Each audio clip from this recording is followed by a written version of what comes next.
Yeah. Am I living in hell?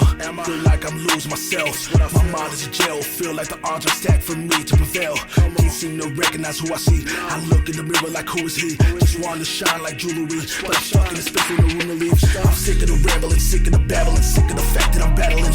I'm done with the chattering. This time I'm mad at it. Gotta get up and step out of it. See, nobody knows, cause none of it shows. I never let go. My mom passed away. I never did cope. I guess that's my origin, losing control. Oh, no.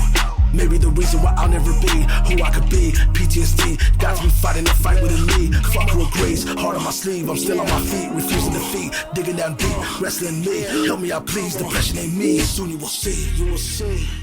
All right, it's about that fucking time, gentlemen. Y'all ready? Yeah, let's kick it off. All right. Hey. Oh, hello everyone, and welcome to the Funky Panther. Coming to you from Fort Worth, Texas, we've got another absolutely phenomenal show for you here on episode number 101. We got past that 100 threshold, and you were the first one after 100. Yeah. We've got Mr. Smoothvega here in the studio. Man. It only took 100 episodes to get here. Absolutely. But we're here. That's We're right. gonna make sure we ramped up. You know what I mean? Like we were ready for you, and here we are. We're planting the seeds all this time. You know what I mean? We had to get to that next echelon. We had to get to the next level to get you on. Absolutely. Man. I appreciate you guys, man. I'm looking forward to it. Us too. Thanks for being here. So let's go ahead and get into it. Sit back, relax, and enjoy, everybody. I'm Chad. I'm Javier. I'm Tim. And we are The Funky Panther! Hey, you already know what it is, ladies and gentlemen. Nothing but illustrious guests. You got to come up with another word. You know what? They're not a show anymore. They broke up. They so broke up. I can say it. You now. you were I can saying it say before. Yeah, nobody, you know, everybody, nobody really watches Desus and Mero anymore. So R.I.P. to them, you know, their show. And again, nothing but illustrious guests here at the Funky Panther, number one Fort Worth podcast, number one in your hearts. We have Smoothvega in the house. We have got Smoothvega in the house. And I've talked about this day for a long time, and even like I've had a lot of friends say, "Man, you got to get him on." And I'm like, you know, I want to get him on, but we're not there yet. We're not, you know, at that. You're the Funky Panther. Who came up with the name out of y'all three guys? A lot of alcohol. Yeah, none of us remember who said it. We all think it was us. It was like he a thinks it was collaboration. Like I think like I was trying to play off of something like Funky Town or whatever, and I think he was trying to play something off of Panther City, and it just kind of came together. Yeah. Which is we Yeah. came up with it together with after drinking a little too much on that first. It was a long night of drinking and like 3 hours of recording, and it was just. You know what's crazy? The moment that I heard the name the Funky Panther, immediately what came to mind was the Pink Panther. Oh yeah. Because he was really the funkiest Panther. He of them was. all. Facts. He was. You know what They I'm had the saying? funky music, you know. Yeah, he was just a swaggy Full little of- punk. yeah. He was a little swaggy With the Panther spinning- out there, you know what I Yeah. mean? Spinning that tail, you know, walking out like he had all the energy. Heck had yeah. that You know? BPE, that Big Panther energy. Is that what that is? Yep. All right. Hey, that's a merch idea, man. Oh, Right. shit, yes. The Big Panther energy. Oh, my right there. God. All right, we gotta do it. We got some money left over from the. I know we literally just got hats made from Segue into your sponsorship here, my friends. We're gonna have to like hit them up for some new merch. But yeah. Actually, as you all probably know, we've got a new sponsor here on the Funky Panther, Printed Threads, a local shop here in Fort Worth, who have done a lot of our shirts and hats and things like that in the past.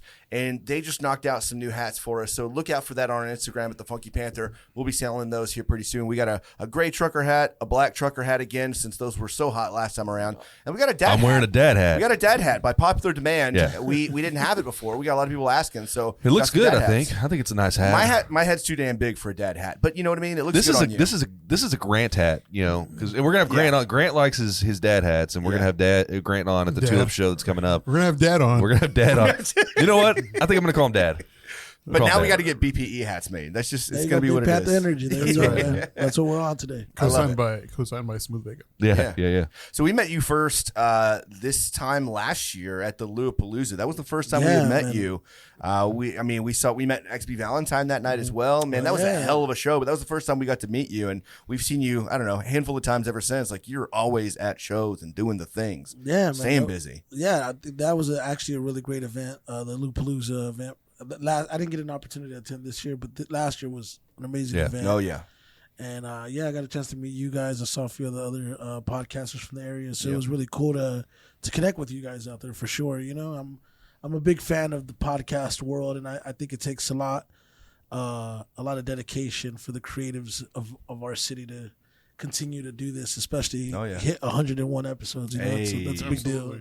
Appreciate you. That's good. You know, it's just being consistent about it, and that's the toughest part, man. Like, if anything, like just getting up, like you start off, you get that steamroll going, and all of a sudden it's just like, all right, we just got to keep that motion going. You said you were going to be completely honest with us tonight, right? Like anything we asked, you're going to be honest with us. So you were on the TFTI podcast, Boo.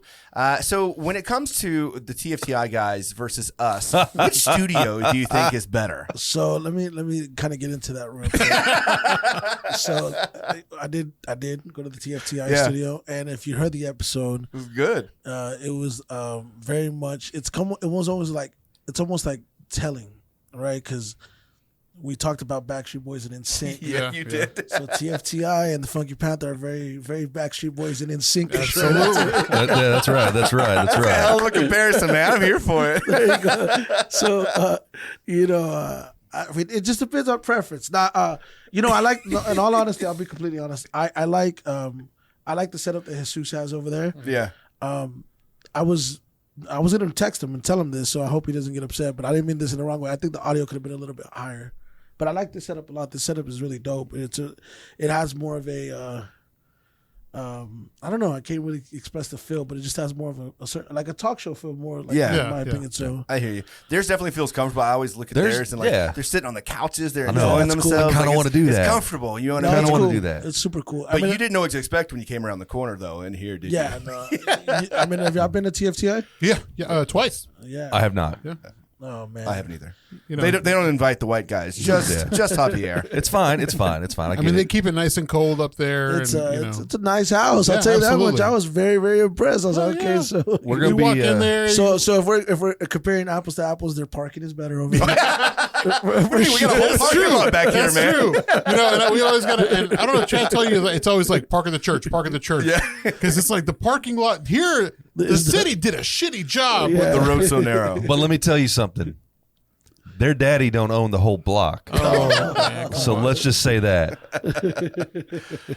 Yeah. There you go. I mean, they got that's a nice house over there. I love them guys. Man. We got to rag on him a little bit because I don't know if you heard, but number one, we rag on this guy all the time because he came on there and he said that he hated us and that he likes their show better and that he wanted to be on that show. I said these guys kind of suck, but I mean, I love the Funky Panther guys, but I'd rather be with TFTI. Yeah, they're some of my they're my people. Our own co-host here. Imagine if man, Justin Timberlake tried to jump over the Backstreet Boys. Oh, I just want to be real. He is definitely not the Justin Timberlake of our group. Hey man, I'm just saying.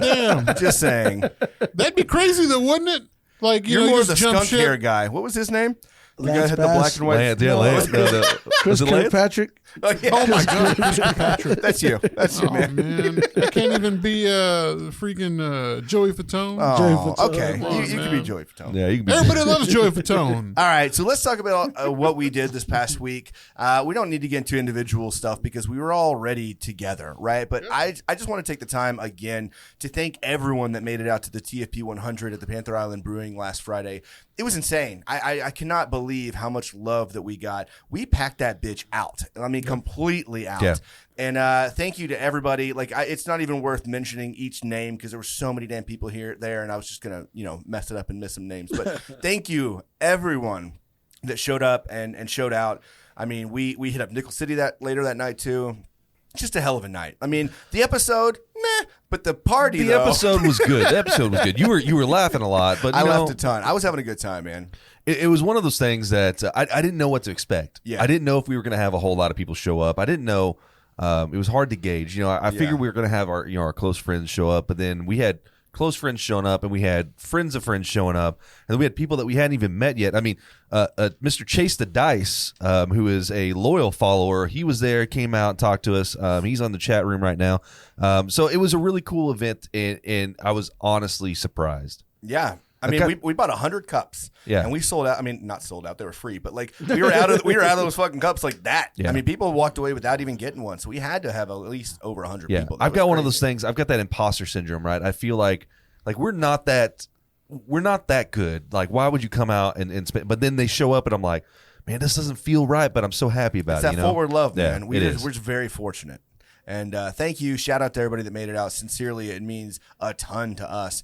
And we're just going to keep this rolling. I was telling Lou that we might be doing this every 20 episodes just because I want to have a party. Like, he's like, yeah, here's to the next 100. I was like, fuck that. Let's do this in 20. Next 20. Because it was such a party, man. Like, I just enjoyed myself so much. Like, why not get people together like that? And it was cool. The coolest thing, obviously, was seeing our friends, family, the people that we love the most. Everyone was there. But also seeing people meet for the first time. Like, seeing those connections being made, musicians meeting other podcasters and business owners meeting musicians. It was just like a crazy cool collective event that I just did not see happening, and it was cool to I want to apologize though, because we had so many people there. I don't know if I said hi to everybody.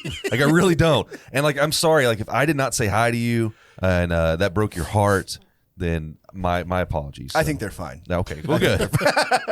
It really is good to see, though, Fort Worth help its own and be there for us, too, whenever, it was our 100th episode, and thanks to Andrew and Christy for being a part of it and coming on and, asking us questions. It was a lot of fun. Of course, surprised to see Lou over there and Ernie, the Trend guys. Thanks so much. And, here's to the next 1,000 episodes. Absolutely. Big Panther energy. That's right, baby. That's right. You already know what it is. Saying that's the next party, right? Hell yeah. It's going to be at Buck's Cabaret. Get ready. For that PPE. That's right. I bet you they'd be down for that. Oh, yeah, Absolutely for it sure. would. For sure. Absolutely. 100%. So y'all want to talk about the next event we got going on? Yeah. You boys are hosting? Yeah, so we got Tulips coming up for 817 Day. Date is August the 9th. Yes. August the 9th at Tulips. If you missed out on the show that we had there previously, it's the same format. We're going to be interviewing some pretty amazing artists. We've got Grant, spelled GR4NT. He's been on the show before when we were at South by. At South by. Yeah. We're going to have Vincey Jones again. Yeah, Vincey Jones again. Cutthroat Finches. Eric Webb is going to be on there. And we have Avery Burke, which is a long time coming. We were trying to get her on the previous show. She had some stuff going on.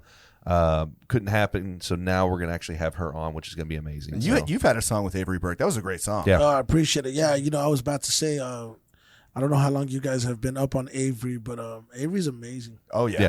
She's amazing. She's, I did a feature for the D Magazine yesterday, and they're doing something on me for the September issue for the print. And they asked me the 5 artists that I would recommend her from Fort Worth. And I mentioned Avery. Oh, nice. And so I think Avery is a phenomenal talent. I don't know if you guys got a chance to go to her headlining show at Tulips. No, we You got to missed see her out. at South by. Oh, but you saw her and at I will South say, by, her live performance, her stage presence. She's a rock is- star. Energy. She's Her an energy. absolute rock star. She's a rock star. Fucking crowd surfed. Yeah. It was great. Dude, It people was were great. going nuts. It Yeah. was crazy. It was a good time. But it's just like I've seen her over the past, year and a half just continue to evolve and gain confidence as a performer, and she's just incredible. And it's not just that. She is also one of the sweetest people I've ever met. Absolutely. Yeah. Like 100%. It's almost like unrealistic. It almost feels like, Yeah, can yeah, people yeah. be this nice? Yeah, and I think I'd only met her once, and then ran into her at Mass, and then she came and gave me a big hug and asked me how I was doing. Ernie show. Yeah, Ernie yeah. show, She and was so I was sweet. like, "Hey, it's great meeting you. How you doing?" But she's so perfect. Yeah, man. I wish there was more people like Amy. Absolutely, the world would be a Yeah. better place for it. So it's going to be great. We're going to have, all of them on. That's August 9th. The Tulips show's going to start at, I believe, 7. I have to double check. Doors on that. open at 7. How do Right. I know? I'm not even going to be there, and I know more about the event. Look, man. Doors open at 7. 7. Event starts It's at 8. 8, yeah. You're not going to have Meigs. I'm going to be in Egypt, but you are going to have Robin from Corks and Cowtown Love Robin. co-hosting. Yeah, she's she's fantastic. She's going to be. Cheers to that. What is Yeah, it? What do we name her? Chad Thundercock. Yeah, she's going to be. She's Okay, yes. just better, Chad. Let's just go with that. She's going by Chad Thundercock for this one. So. And this is all in preparation for the actual 817 show Right. that Amplify 817 is putting on. And so all of those musicians are going to be performing on August 17th at the 817 show. So this is kind of in preparation for that. So you got 2 weeks of just fantastic shows, one at Tulips, and then where's the Will 817 Rogers. show? Will Rogers, right? not the arena, but the auditorium they got there. Yeah, So that's that's a cool. gonna be a good time. That's a cool spot. I wish they were using it more for like big music events. I mean, it really is a good spot for that. Oh, yeah. Yeah. So cool. Looking forward to that, gentlemen. So Tim, you want to get into a little bit of news? You got a couple things to chat about. Yeah, let's go ahead and let's. I'm going to apologize right now for what's about to happen. All right, let's go. And now it's time for news with Tim. Take it away, Tim. God, it gets worse and worse every time. I don't know. I mean, yeah. All right, so let's get into. I don't think I've ever we've had a guest on where I feel embarrassed doing that until just now. Like I feel so embarrassed doing that stupid fucking voice right now. I'm sorry. I'm so sorry. You chase that energy. Chase it. Yeah. So Rolling Loud happened recently. And if you don't know, those that are listening don't know what Rolling Loud is. It's a big hip hop show, big festival. It's a music festival. It is a big music festival geared around the hip hop world. And here's what happened. So Kanye was supposed to be headlining it, right? He was one of the headliners, and he backs out. Kid Cudi takes his place. What do you mean he backs out? He backs out. He's just like, I'm not performing anymore. Days before. So this is a big music event. It's Obviously, a huge Kanye's music festival. huge. It's a huge.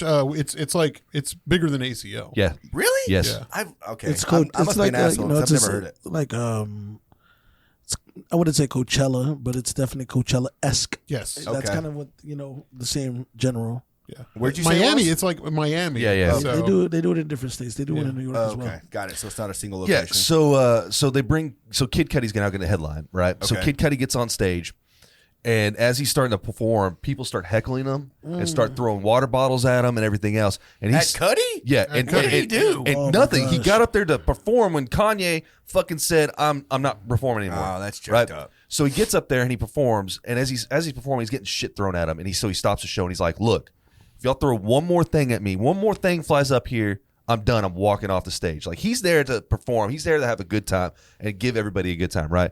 So he starts to play again. Everything starts going.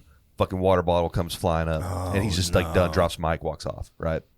So How far is this into his set? He just walked off? it wasn't that far into it. Like he was very short into his set. So here's the other part of this whole news thing, right? So Kanye says, "I'm not going to perform. I'm done." Right. Mm-hmm. True Kanye fashion, because he kind of does some weird shit sometimes, right? Yeah. But what does he do? He fucking shows up at Rolling Loud and he walks out on stage with Lil Durk's set. He's welcomed on stage. So the dude fucking doesn't show up to perform, but he still shows up To perform. to I don't understand why. kind of. Why would you do that? I don't know, man.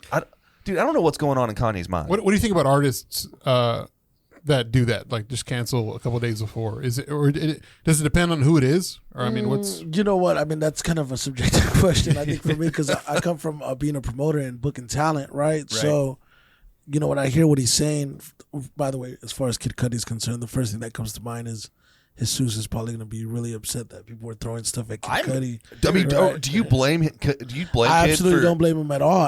I would do the same thing, not only as an artist, but also if I'm managing the artist. You're putting this artist at risk at any point in time, because if people are already throwing stuff at you, who's to say it doesn't escalate? And now next thing you know, they're stampeding the stage, and now you got a what is it, Travis Scott, the Astroworld situation correct. going on. So I mean, especially with, like you said, Astroworld being something that happened within the last year. Yeah. Like it's But as a fucking person, man, like, that's a really dude, dangerous like game. so there's certain shows that make sense where you throw shit on stage. One of those is ICP. You go to an ICP show, dude, they fucking chunk Faygo bottles up at the stage, or they throw like chicken. It's just weird, man. They get weird. I get that. Some of your metal shows where shit start flying around, I get that. But like, this is Kid Cudi, man. Yeah, Like, exactly. What the fuck did he do to you? But I mean, I think at the same time, depending on what these attendees were on, Yeah, true, yeah, they yeah. were under the influence of some sort. Well, and you get the mob mentality too. Like one person starts And it, then everyone and starts everybody's doing like, it. "Yeah, this looks like a good idea." And starts doing the shit. But like, I don't blame him as a person, man. Like, No. Absolutely not. would've I don't left. think anybody could fault Kid Cudi for cutting the set short, because at that point you don't know what could happen. But in terms of Kanye, I think the immediate thing that comes to mind is that might be a money situation that's being, like, oh, y'all didn't want to pay me my full set, or my rate, or whatever the case may be, because a lot of these artists tend to want a lot of accommodations. Yeah. And most music festivals don't necessarily make money off the ticket sales, but more so off the sponsors. Yeah. So who knows what the deal that they had arranged with Kanye? I can only imagine that's a lucrative and very extensive deal. And so he may have just said, hey, you know what? I'm not going to give you a full set, but just to stick it to you, I might just pop my head out and piss you guys off because the attendees are going to. Oh shit! I'm going to demand me. That is a very Kanye thing to do. That sounds about right. So here's one of the other theories that's going around. So they've said that Kanye more than likely he had a body double for Donda whenever he came out there and he levitated and all that stuff.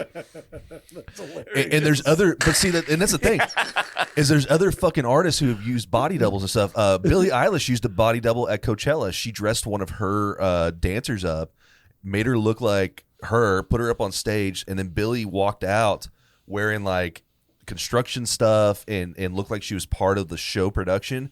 Went to the stage where it extends out, right? So she comes out, walks down there, goes underneath the stage, and then takes all that stuff off and then pops up. So she used it for part of her show, and nobody knew that she was walking through the crowd, kind of thing. But yeah, so they're saying that Kanye has used a body double before, and then if you looked at the picture, I wish I should have given you the picture so we can put it up here. But he's wearing like it's Kanye in blackface. Like it's a mask though, right? Like no, he's got glasses on. It's like he put grease paint over his face. Really? And so some people are saying that maybe this was not really Kanye, but a body double. Could be. I mean, no telling. I mean, anytime you're on stage, and especially if you're in front of that many people, you could mask some stuff. But I mean, if he did show up, my theory would be that he did it to stick it to somebody. Yeah, I mean that does make sense. Now, y'all were at what was it, the 2 Chainz show? Was it 2 Chainz? No, it was. Who was it? Was it? I'm trying to. Just came out. I wouldn't blank. Who was at Fortress Fest? Gucci. It was Gucci. Mane. Yeah, Gucci Mane. That's a good question too. So with the Gucci Mane, I wasn't there, but y'all said the set seemed really, really short. It was actually, and I could speak to that fluently because obviously I have a relationship with the guys at Fortress, right? Mm-hmm. And I know that he was scheduled to perform for an hour, and he went up there and did about half an hour, and he didn't even really do half an hour because he has an artist that he signed that's actually from Fort Worth, and she did several songs on his set. Yeah. So, I mean, if I'm a fan, I feel cheated. Yeah, so true. Yeah. I mean, but do you think it was more of like the ticket sales weren't enough, and so he wasn't enough money? So he's like, I'll give you 30 minutes, or do you think he was just, I'm going to do this. This is what I'm going to do. You know what? I asked. Okay, cool. I thought it was a financial move. I was like, okay, maybe ticket sales weren't as strong. Maybe they agreed on a price reduction for a set reduction. I don't know. And then, no, he just did whatever he wanted to do. Of course. Okay. Because it seemed like there was a good number of people there. I mean, that was a pretty good turnout. Yeah, it was a good turnout. Yeah. So, interesting. Because I saw you in line. I saw you walking by. I'm like, oh, it's Smoothvega over there. You know who I want? You know who I want? The VIP tent and gone. I'll tell you who I want at Fortress. I want Paul Wall to come through.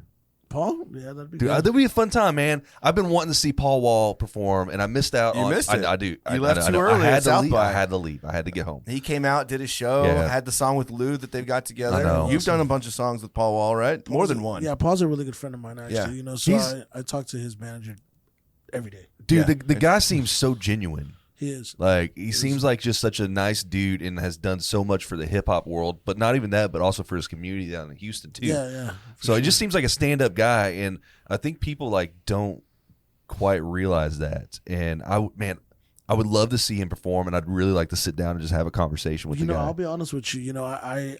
We talk about Tulips. I haven't had the opportunity to work with Tulips yet, but in terms of music venues in Fort Worth, I know that they're opening up Tannin Hills. I think that's the name of the venue. Right, yeah. The Stockyards. I just saw the venue space yesterday. But in terms of venues that I've been to, as of late, Tulips is probably my favorite. Agreed. That's a good spot. It's the closest thing that reminds me of Trees, and I've done so many events at Trees. Mm-hmm.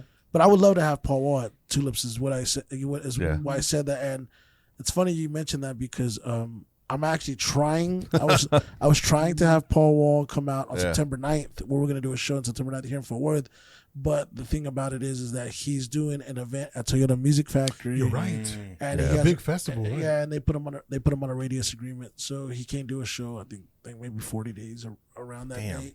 So, dude, that lineup looks really. It's like really a nostalgic. Yeah, it's a nostalgic. Yeah, for sure. But I mean, Paul's a great guy. I say that to say that.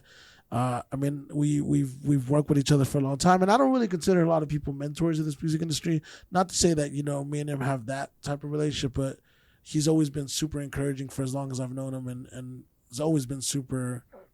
Like we mentioned XB Valentine earlier, like he did a song with her. Like whenever he saw me working with her. And little known fact about him is he was actually born in Georgetown, where she was born at. Oh, really? Yeah. Oh, wow. Yeah, so that's pretty cool. But yeah, Paul's an awesome guy, and absolutely, I think it would be awesome to have him out here soon. And like you said, get him on the Big Panther Energy. Either get him on the either get him on the Big Panther Energy, he's or gotta like come on the podcast. You know what I we mean? get him at Tulips. We get 10 minutes with him just to have a conversation back in the green room. It's just going to be Tim the entire time. He's just blabbering, fanboying Dude, out. no shit, man. Like honestly, I probably wouldn't even say anything. I don't think I could say anything. To If he gave you a grill, would you wear it? Dude, fuck yeah. Fuck yeah, 100%. Dude, I would wear that every goddamn Smile day. for me, Daddy. I'd wear it on my work calls, like just No shit, man.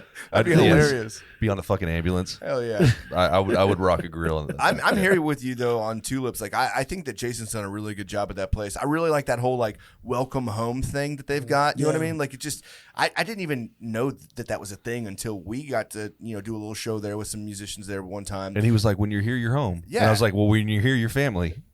This isn't Olive Garden, dude, bitch. Like I said, welcome home to Funky Panther, and it was like the coolest fucking thing to see your name up on that sign and like get that kind of love from a local place like that. And it's not just like local people, like anyone that rolls through, like they just they give people so much love, and I just really like that venue. So yeah, the venue's awesome, and I mean, one thing, me and Lou Charles, we have, we've talked about this before, but he knows how adamant I am about live music when it comes to Fort Worth, and I've been around a long time, so I've seen a lot of venues and I've seen a lot of spaces, and we don't really have, or we haven't had, what I would consider like an identity when it comes to live music outside of Billy Bob's. Billy Bob's is the staple of all staples, but I've got an opportunity to create a relationship with Marty over there at Billy Bob's, and they have protocol and they have code over there. They absolutely do a great job over there, but they also know that they don't want to do anything off-brand. Yeah, True. They cater to a certain type. Yeah, like he told me that he couldn't, like he was gonna book Snoop Dogg there, and I'm like, hell yeah, Snoop would have killed here. He's like, yeah, but we couldn't do it because it would confuse the audience. The audience that we have here is already built in. I don't know. I like Snoop's Universal. Snoop can do anything. You know what I mean? Snoop can do whatever. What are you talking 25 about? years ago? You could bill Willie Nelson and Snoop Dogg on the same lineup, and you would get a fucking badass crowd that Up would be in there. smoke. Yeah. Up in smoke 2022. All right. So Yeah, but you know what I mean. But I mean, like what I'm saying is that we don't have as much. Yeah, agreed. So I like Tulips. I think they're a perfect candidate for. That's a good question to have for you. I know we've got the other stuff to talk about. sorry. No. Hey, I love this conversation. let's just close this out though, because that was the news I had for us. Just to kind of talk about. You were doing news. I forgot. I just want to end that segment. Let me just end that segment real quick. And that was news with me. Okay, perfect. Done. Moving on to you. All right. Yes. Sorry about that, man. No. You're good. I love this open conversation. Yeah, absolutely. And especially having somebody that's that involved in this community and that music community to find out some of the subtle nuances that are happening behind the scenes. That's fucking fantastic. So let's take fascinating. 2 steps back, though. Why don't you tell us a little about yourself so that the people that are listening in know a little bit more about Smoothvega? Because you're Fort Worth native, right? Yeah, born and raised. So tell us a little about yourself, your come up, your music and all that jazz. So, man, it's a long story, but I would say just to kind of condense it and shorten it, I made a decision pretty early on that I wanted to be in music. I make the joke all the time. I was like, man, like I wasn't athletic. I was a short, fat Mexican. So, I said music is kind of my choice of sport. So I dedicated myself. So as far back as I can remember, this is really what I wanted to do. I have a history. My family has a backstory and all that good stuff. But, I made the decision in middle school that I wanted to do it. And I was very fortunate to have a security guard at the time that worked at my middle school that was able to take me out of trouble because I was in a lot of trouble at the time, put me in a recording studio and give me that first taste of what it was to be, I guess, a rapper or a musician at the time. Yeah. And, this is 1998 at the time. So, it's not common to be in a space like a recording studio. Yeah, that's certainly, really cool. certainly not at 13 and 8th grade. Like everybody else is like raving about whatever they got going on. I'm like, hey, I'm going to the recording studio today. You know what I mean? But yeah, so I mean, started off there and then just continued. And, you know, I worked on a lot of music over the years. I launched my website in 2002. I recorded my first song in 2000, but launched my website in 2002. And then that's kind of where it went, you know, and then I just, man, you know, I didn't really know what I was doing. I was self-taught, you know, self-motivated, self-managed, self-everything. And right around 2004, I released a full-length project. And then, yeah, man, I started getting a lot of traffic on my website and started seeing some of my counterparts get recognition in like the publications like the Fort Worth Weekly and stuff. Yeah. Mm-hmm. And I was like, what the hell? How are these guys getting, you know, all these write-ups and these awards and these accolades and these nominations? And I didn't understand it. Like it didn't register because I didn't understand how all of this worked.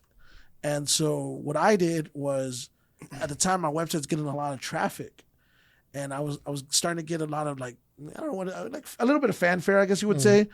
And so I emailed the Fort Worth Weekly, and nobody responded. And then about a year later, I get nominated, and then I won the award in 2006, and then I won again in 2007. Hell yeah! I think from that point forward is when things started happening. Yeah.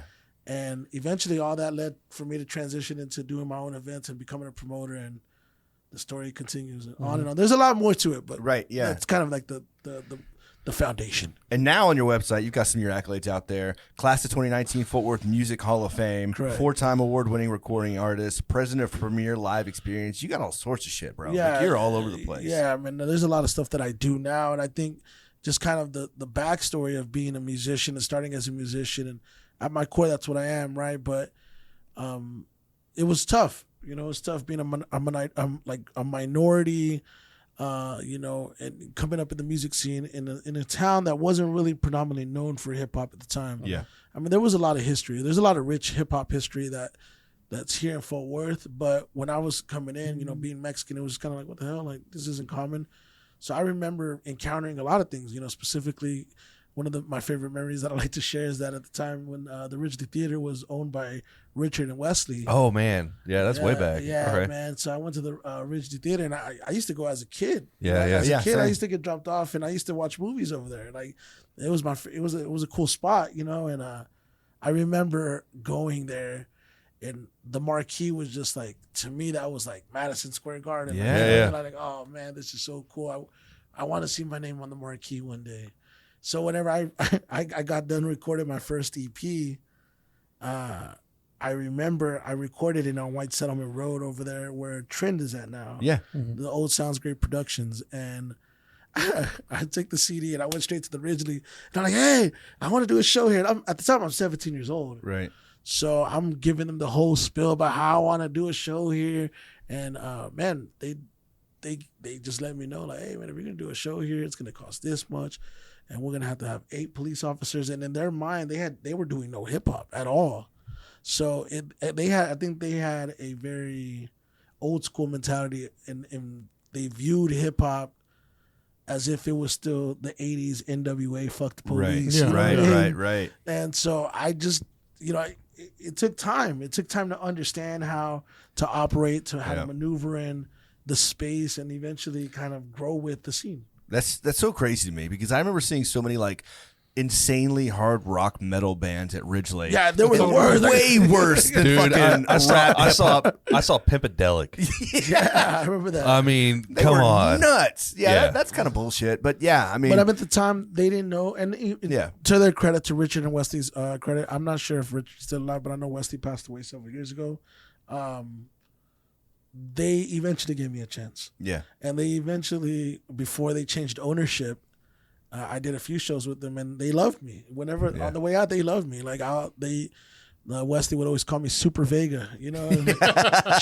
she put it in the print and everything. I got my opportunity to be on the marquee. It was 7 years after the fact, and I share that story with them too. And you know, it's just like any other field. You just got to prove yourself. Yeah. right. You know, and You had a goal. You know what I mean? And you made it I had fucking to go. happen. And you know, not only in that space, but there's so many things that kind of I was able to kind of like learn over the years, right? Yeah. But it was a different time then too. It was just a different time. I was young, and you know, I was coming in at the time when the internet was at its inception. Yeah. I mean, I still tell people now, I was like, you know, technically the internet and social media is still in its infancy because it's only been around maybe 20 years. yeah. Yeah. you know. But I was there when it was like the beginning of it, you know. You were there. You were probably one of the people that gave your computer AIDS getting like we were downloading Smoothvega LimeWire, music on LimeWire, LimeWire. Yeah. But you know, the thing about the music stuff, I think that was really interesting is, I don't say this like, you know, as a harsh critic or whatever, but I wasn't polished. You know, I was self-taught. So I would say the first 5 to 6 years of my recording career, really the first 8, were really, really rough. You know, like the early recordings were pretty bad, you know, and I didn't know how to really create music. I understood the concept of rhyming, but I didn't understand the concept of producing music, and didn't understand the concept of post-production, didn't understand the concept of really like creating. Yeah. And then I met somebody years later, and then they started teaching me, and eventually that led for me to meet Chico and Music and Focus in about in like probably 2010, 2011, and that became the beginning of the next chapter of really establishing the sound. Like now I feel very confident in not only knowing how to create music, and it's funny because I'm older now, I'm 37, and I'm like, man, I could have, if I knew what I knew now, then I could have been like I could have done so much things, but now I'm in a position to where I'm able to pay it forward to other talent. So putting in that work though, like having to learn, having to teach yourself. I mean, do you think that, of course, that helped you right in the long run? It just like made you equally appreciate your artistry? Yeah, for sure. I mean, I think it's just kind of the classic case, guys. You know, the longer it takes to get somewhere, you know, I'm a firm believer that you leave the way you come in. So if it takes you a long time to get there, you're going to be there for a long time. Yeah. And it's, you know, y'all were talking earlier about consistency, about the podcasting and just staying at it. It's the same thing. It was just staying at it. And there was a lot of times where I never really questioned the future.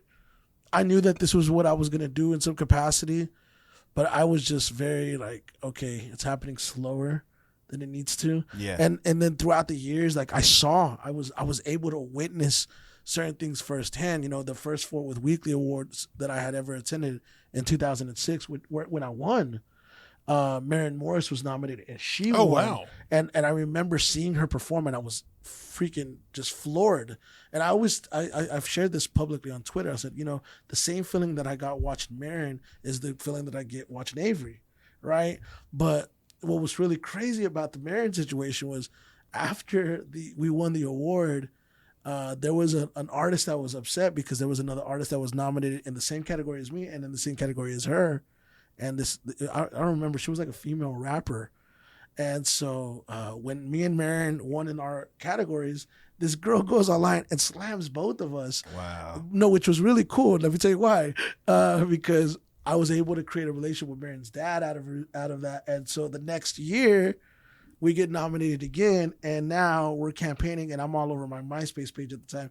Vote for me, vote for Maren Morris. And Maren was doing the same thing, directing her fans to vote for her and vote for me. Yeah. And they were going, and so that was one of my favorite memories because now she's winning Grammys. Yeah, yeah. No, and she's on President Obama's list of music to listen to. As is Leon Bridges, you know. And, that's insane. And those are the stories that I see. You know, like I've been able to see the ascension of Maren Morris, the ascension of Leon Bridges. I was very close in seeing these things from the origin, right? Snow the Product, you know, Snow the Product she was residing in Fort Worth when she got signed to Atlantic Records. She may have not been a Fort Worth native, but she was living in Fort Worth on Hewlin Street to be exact. And then eventually moved to Haltom City from 2008 to about 2014, 2015. So like there's some really cool things that you see. And as you start watching your counterparts go, you're like, man, you know, this is really, you're a lot closer than you realize. It's important not to go blow people up, I think, is the moral of this story. Like, don't go talking shit because you didn't get the award. Like, just, you know. Who was that artist? We're such a close-knit community here in Fort Worth. Does that artist still perform? I don't think so. I think the artist's name, I'm almost positive, I think her name was MC Router. Router like a computer router. Well, she was like a nerd rap. That's probably why. Interesting. I'm gonna be honest with you. Like sometimes, like well, it also sounds she was hateful. So. Yeah, but sometimes like you have to market yourself, and sometimes like that means a name change. You know. For all I know, her name is now Lady Gaga. That'd be crazy. Like that's Lady Gaga. Shit. My bad. I didn't realize it. All right, so you talked about Fort Worth. Every time we have a guest on the show, we do a little something called the Funky Five. And so we ask you 5 kind of quick fire questions. They're kind of like your personal favorite things, but they're mostly related around Fort Worth. Okay, got you. Sound good? Let's do it. All right, so question number 1. What is your absolute favorite Fort Worth restaurant? That's a tough one because I knew you were going to ask that. That had to be in the top 5. I was like, if he's going to ask me a top 5 Fort Worth question, food is definitely going to be involved. I saw that video with the taco spot. It's I mean, that shit looked good. It's probably the taco spot, man. Honestly, you know what? Like, I'm a fan of independent businesses, first and foremost. If you're an independent business from Fort Worth, I support it. There's a lot of them, but if I had to go with Mexican, it would probably be Taqueria Ruby, which is in Diamond Hill, which is where I'm from, North Fort Worth. But there's also some places in South Fort Worth as well. And then also right here, I saw that they just published an article today in the Star Telegram about Westside Cafe on Cambui. Oh, yeah. Yeah. The place has been a staple. They just put a mural up there, and I like the chicken fried steak there. So, yeah. You know what I mean? Hell yeah. Nah, but I would say Taqueria Ruby or, Taqueria Ruby. Okay, awesome. And it's Westside Cafe's got really good chicken and dumplings, too. But the taqueria is up in North Fort Worth. North Fort Worth? Okay. North Fort Worth, yep. Yeah, cool. Favorite Fort Worth drinking spot? Now, we know you don't drink. I don't drink. So, Coffee. But any type of... Agua fresca, you know. There you go. Man, I don't know, man. I might have to bypass the one. I don't have a favorite drink. Beverage? What's your favorite beverage? You drink a lot of water? No, I mean, I've been trying to drink a lot of water lately, but because I've been stress eating. So I think I've been, and I was very addicted to soda. So I would say, you know what? I don't know, man. I just don't drink. I don't drink. So all right. I might not qualify for this. I'm gonna tell you though, something doesn't, you know, you can't beat like a good like Mexican Coke in the glass bottle. Like True. you can't. Like there's something about it. So, But it's even better when you're going hand in hand with some tacos, though. Like, I mean, just having a Mexican Coke, okay, that's all right. But you Barbacoa get some and Big Red? tacos, hell yeah. Yeah. So if I was to say I had a favorite drinking spot, though, where I do some of the scenery that I like would be the Post at Fort Worth. Oh yes, Yeah, that's a cool spot there. yeah, you know what I'm that's a saying? beautiful location. So like, if you were like, "Hey, let's go drink," I'd be like, "Hey, let's go to the Post." Because at least I can enjoy the view. Yeah, I can enjoy the view. It's relaxing. I like Yeah, a little gotcha. bit more of that, calmness or whatever. Yeah, it's got a good ambiance in that spot for so sure. let's jump into favorite local musician. Damn, that's a good one. That's It's gonna be a hard one for you. That's a really tough question because I have a lot of different ways we can go with that. And luckily, I got asked this yesterday. So I would say there's a musician that, and I need to make sure of this, right? But I'm positive that he's from Fort Worth because he was a sound engineer that was working at the Rail Club for a while. He had a studio that he owned in Hewlin, but he relocated and moved to Chicago. And now he's signed. He's a national recording artist technically now, and he goes by the name Let Down. And he does rock music. And when I tell you, this guy is amazing. Really? He's amazing. And I want his story to be told more. He's blew up on TikTok. He has like 500,000 followers. He's like Shit. 100,000 on Instagram. But I remember he was a sound engineer right here on the west side of Fort Worth. And I remember he owned a studio in Hewlin. But Let Down, incredible.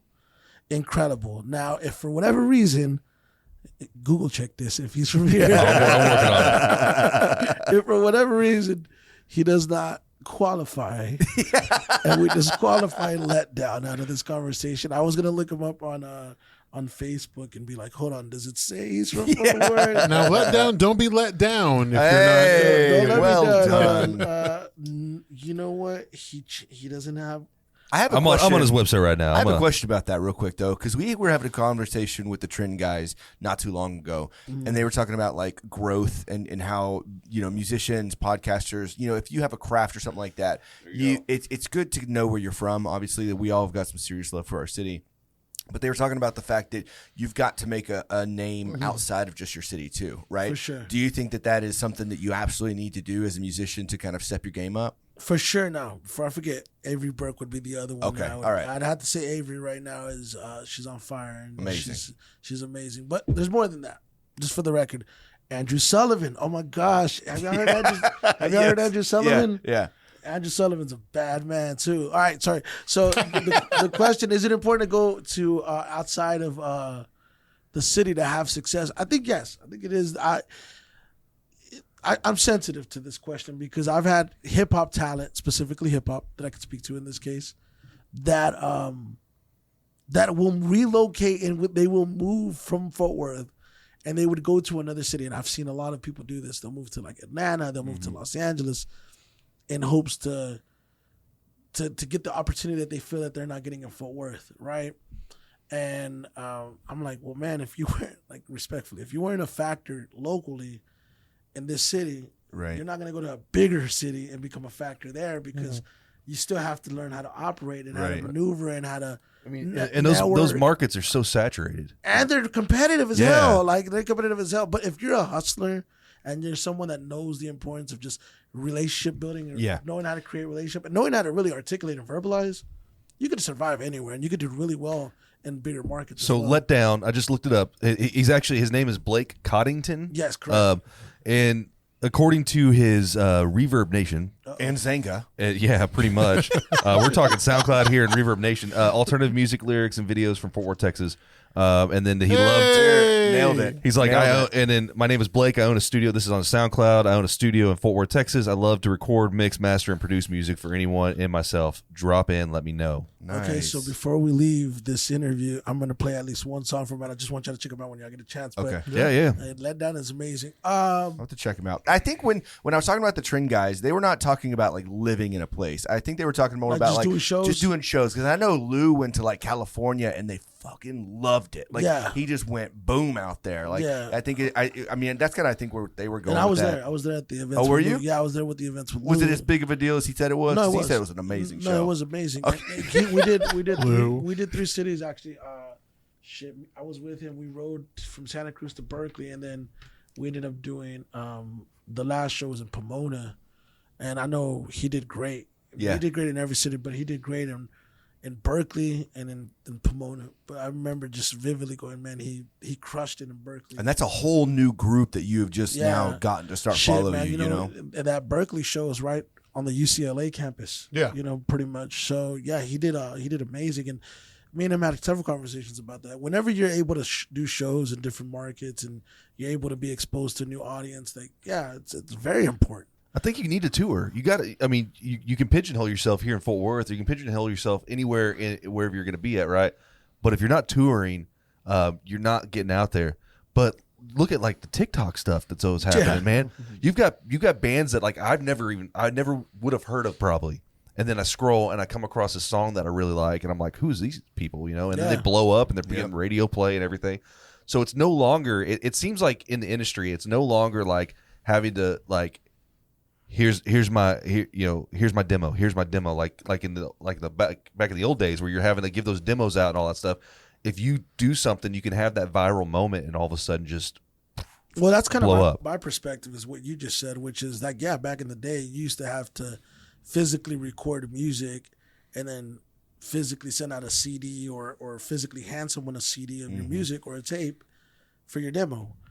Now it's like I truly believe that everything that's on any DSP, whether it's on Spotify or Apple, that's like, and especially if you're independent, like that's your demo. Yeah, you're listening to the demo right there. And TikTok and even doing a show is a live demo. So that's how a lot of people get discovered and people get exposed for sure. But I mean it's super important to touch new audiences, but you also have to be at a point to where you know what to do when you're in different areas because you have a home. People don't realize there is a hometown advantage being able to play in front of your audience here and friends and family. But as long as you farm your talent, you plant the seeds, eventually you'll be able to go and move to these different markets and these different areas and be effective. Yeah. So as for accessibility, you were just talking about now how like the internet's helped a lot. The Fort Worth Got Next era back like in was it like 05, 2010. Yeah, around that time, compared to that, like from that to now, like how much easier? I mean, what do you think it would have been if that were taking place right now?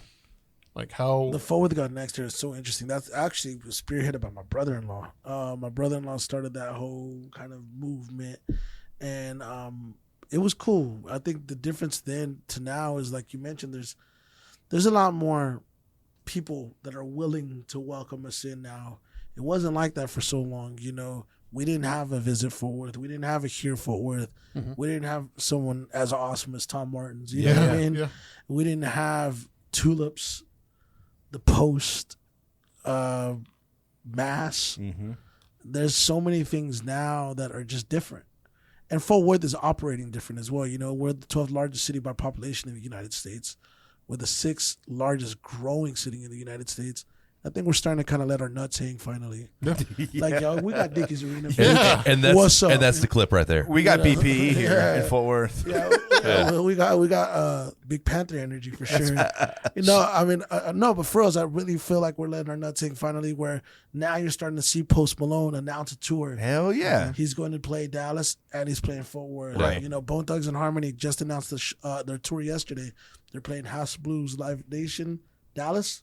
They're playing Tannehill's Fort Worth. You know, so now you're starting to see. Yeah. Now you're starting.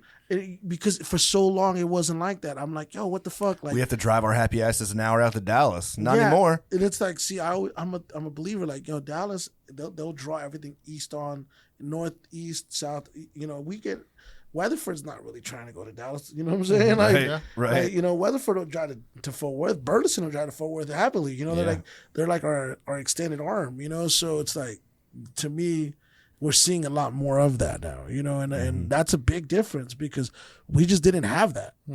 Like, you know, we were reduced to playing like bars and, you know, pool halls at the time. And, you know, at that time, you know, we were like kind of where the 7th Street area is at now. And kind of where like the Montgomery Ward Plaza area is at. There was a little bar there that was kind of a staple for us at the time, which it was called Black Cats.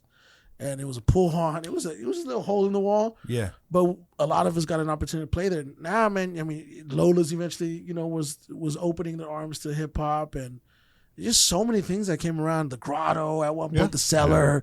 It's just different. You know, there's more opportunities.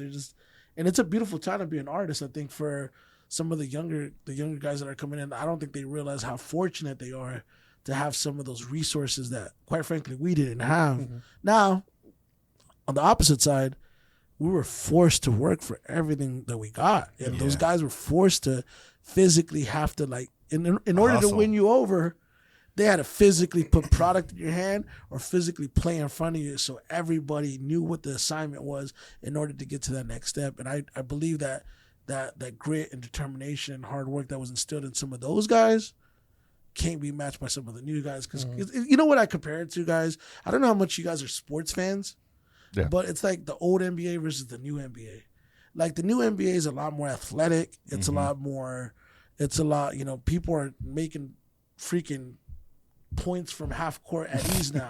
Right. There was no Steph Curry back in the day. Like, yeah, Steph Curry's just shooting it, and it's like there's nothing wrong with it now. But as a result of that, you can run up the scoreboard more now. You could average more points now. You could look a lot better on paper. The game back then was just more physical. It was brawlers. You had brawlers out there. In order to get 40 points, you had to get a black guy and your teeth knocked out by the Detroit Pistons. Yeah, like it was like. So my favorite basketball player was Larry Bird. Oh, wow. And here's the thing. And the reason why is because of that right there. No, it's that great. dude would trash talk, and then he would elbow you. He would fight you tooth and nail to get those points, right? But the other thing is that he would tell you exactly what he was going to do and then go fucking do it, too. I loved his character. I mean, I'm sure it was like almost spot on, but was it Winning Time? Winning Time, yeah. Yeah, on HBO. I don't know if you saw that. It was like about the Lakers. I watched the first episode. It was so like good. It's really it good. was like, it's really good. It was like I haven't watched it yet. But they got Larry Bird on there, and he's just like this beer drinking asshole, dude, talking shit. But you know what I mean? Legit, that's how he was, and he'll tell you that. But that man, they had people showing up at his house because he was still going out and mowing his front yard, and people would sit outside and watch him mow his yard. It was just this old, this white dude out there. Just I'm just Larry. All right, but we still have two more of the Funky Five. Yeah, we have only made 3 of the 5. These are fire questions. Yeah. No, this is fantastic. I love this because, like, honestly, we're gonna end up ending. We're not even gonna get into the rest of the questions because we're gonna spend all this time with this, and it's great conversation. All I was trying to say was the physical NBA versus the new NBA is kind of like we were forced to be physical then. Right. Now it's like they have all this other shit, so they're making points from half court now, and they have social media to where they can have 100,000 followers on Instagram. We didn't even have Instagram then. You know what I mean? So did you have to physically go to the radio station and say, play this? Yeah, we had to, and I had some experiences where I sat outside. The DJ's like, I'm gonna play your record, and I told all my friends and posted it on whatever website I had at the time, and they didn't play it. Yeah. So imagine that. Like, there's a lot of rejection. Yeah. that it's just different now. But I feel like it is a different. I mean, like they're kind of hustle in their own right, but they're very different. Like the very physical piece, right, that you're mentioning, and like having to get out there and put actual CDs together and like stand on the corner or go to radio stations, go try to get your own shows. it's the physical, right? And now it's like I might put out 10, 20, 30 songs just to find which one sticks because I'm on TikTok or I'm like and I've if seen it musicians. sticks, there's your half court shot. Exactly, exactly. So and then this is what I gotta. Okay, this is the style, and then I'm gonna and you roll with it. Yeah, backwards with Stranger Things and the song that they put out with Kate Bush, and now that song from the '80s, she made like $3 million off of that from the playbacks. So I mean, she thought she was done with her music career. All right. So question number 3. We got four. This is 4. So I don't know if you listen to podcasts or anything like that, but do you have a favorite podcast? It doesn't have to be us. It can just be any podcast that you might listen to. In Fort Worth? It doesn't matter. Oh, just in general, anybody, yeah. What do you like to listen to? Right now, I'm listening a lot to The Pivot. I don't know if you've watched The Pivot. That's a really good. It's more of a sports-based podcast. Okay. I'm a big fan of what they've been doing. I was a big fan of All the Smoke, which is another sports podcast as well. Big fan of. Damn, I realized I listen to them in sports podcasts. Yeah, man. But that's what you're into, so that's what you're into, right? No, I mean I listen to some of the music podcasts, like the Joe Budden podcast. Obviously, I'm a fan of Joe Budden's podcast. I wasn't originally into Joe Rogan's podcast, but I started watching a little bit more of Joe Rogan. I was a huge fan of the Mike Tyson, though.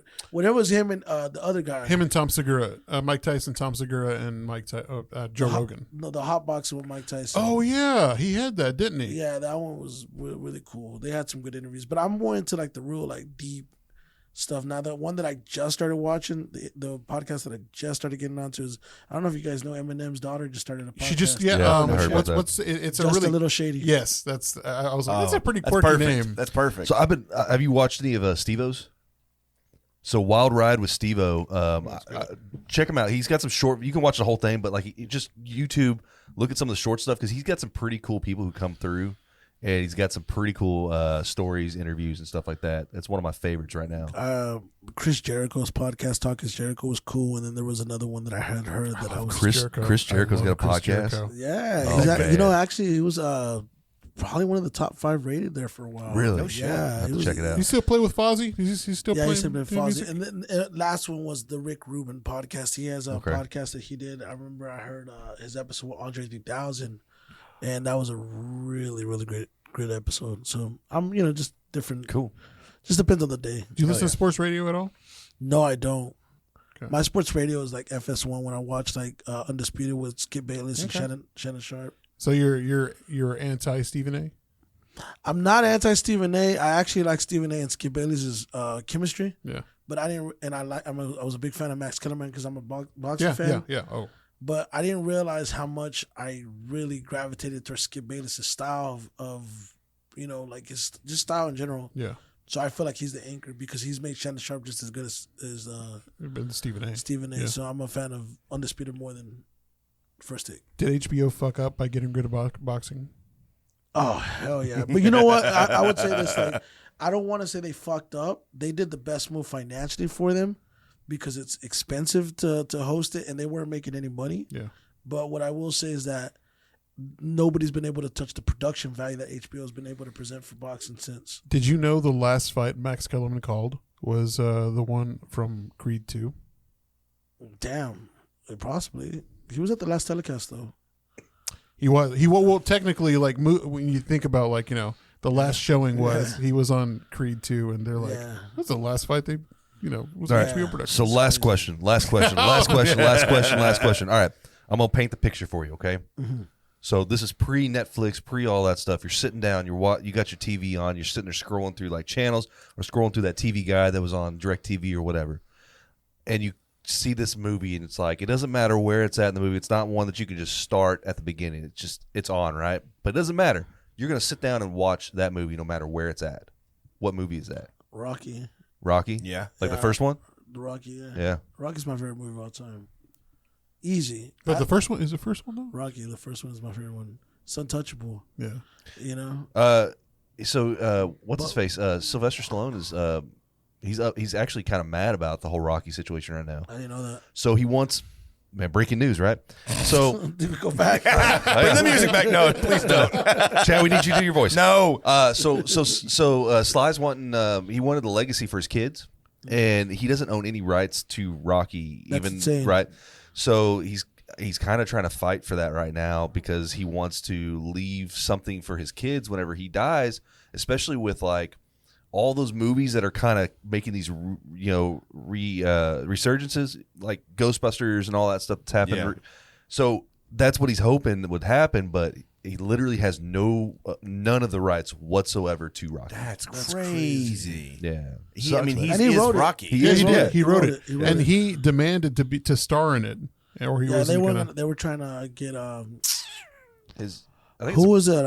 Not Burt Reynolds. Who they were trying to get to play Rocky? I forgot who it was. I think it might have been Burt Reynolds.